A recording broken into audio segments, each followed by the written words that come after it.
making my baby happy. When I come home after work and that smile on the baby's face, that is joy. And he just starts laughing because I'm the mommy, and that's joy. Having a nice husband and a good husband. True joy is listening to every Smiths album in a row.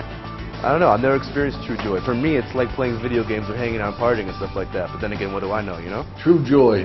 First, you got to understand, everybody loves joy. When you have joy, it's euphoric.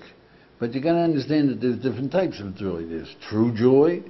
There's joy which is so-so. There's joy which is illusionary. It's an illusion. And there's joy which is counterproductive. This is bad joy, yeah? So, like, what is true joy? Just to understand, to get a picture of it, you know, when I was a kid, so when they wanted to show somebody having a real joy, like, wow, yeah? They'd show a picture, they'd have a movie of a fellow pacing in the waiting room, you know, back and forth and smoking cigarettes one after the other, and he's pacing back and forth, and the doctor would come in and say, "You've had a boy." And then he'd lift up, he'd jump with joy, he'd give the doctor a cigar, he'd give the nurse a cigar, he'd give the orderly a cigar, he'd try to put a cigar into the baby's mouth, and they stop him. I mean, the guy was out of it.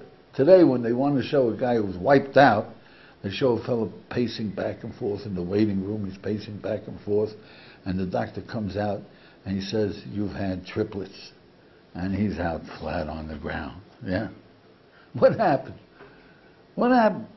It was not so long ago. You know, I don't look so young, but it's not so long ago, 50 years, a little more, so what? But during this time, people forgot about true joy. You see, having a baby is true joy. Why? Because you're anticipating a lifetime of meaning, a lifetime of pleasure, of love, of seeing this child grow, of seeing him walk, of seeing him beginning to talk, about going to school, about playing and laughing and getting married. And it's a lifetime. You have a lifetime of pleasure being born into your hands. People don't see it that way anymore. They see, what, a baby? Now, diapers. Staying up in the middle of the night. Bottles. Crying. Having to burp him. Taking him to, no more bowling, no more skiing. And out he goes. So joy is from what you anticipate, you see. So now what are you anticipating? Every one of us would jump with joy if we won $10 million. We'd jump with joy. What are we anticipating? I can do anything I want. Anything I can do. I can punch the professor in the nose. I can take the boss and throw him out the door. I am free. I can do anything. The fact is, you can't do anything you want unless you know what you want. You know. So the truth of the matter is, people who win $10 million, you come back in 10 years, they're the same miserable guys that won the $10 million before they won the $10 million. You know, because it's an illusion. Unless you know what you want, and believe me, that should give you joy. It's just knowing what you want, because then you have a chance of getting it. But unless you know what you want, $10 million is not going to change your life. You can do what you feel like doing, but you'll regret it later. True joy would be to find out ultimately what the truth is in the world and what my purpose in life is. True clarity. True joy is just, you know, being with people you love and when everything's going right. What's hysterical joy, just counterproductive?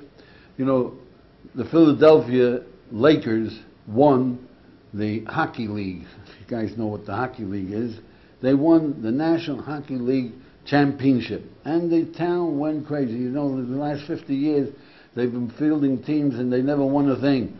Now, they went nuts. They celebrated until 3 a.m. in the morning. Then you know what happened? At 3 a.m. it started getting ugly. They turned over trees, they turned over cars, they smashed windows, they fought the police. Everybody was miserable. What the heck happened? They were celebrating. You see, when they won, they thought, oh boy, now We come and we say, we're from Philadelphia. And they'll roll out the red carpet. From Philadelphia, you know. And they'll let us in on the subway for free. And everybody will bow to us. Yeah? By 3 a.m. they start thinking, what really has changed? Not a darn thing. Not a darn thing. We haven't changed a darn thing. And that's a very deep disappointment. And they went ugly. So everybody should think, what really would make him happy? What would make him full of joy? Jump with joy. Use your imagination, or use the times that you did. Then figure out what's the essence. Why is it you want to be important? The Lakers, you want to be important. How are you going to be important? You want meaning. What is it that you're jumping with joy? Now you think you got it. How do you get it? You want to do what you want? Learn what is it that you want. Know yourself. Figure out what would make you jump with joy. Go and make the effort and jump with joy.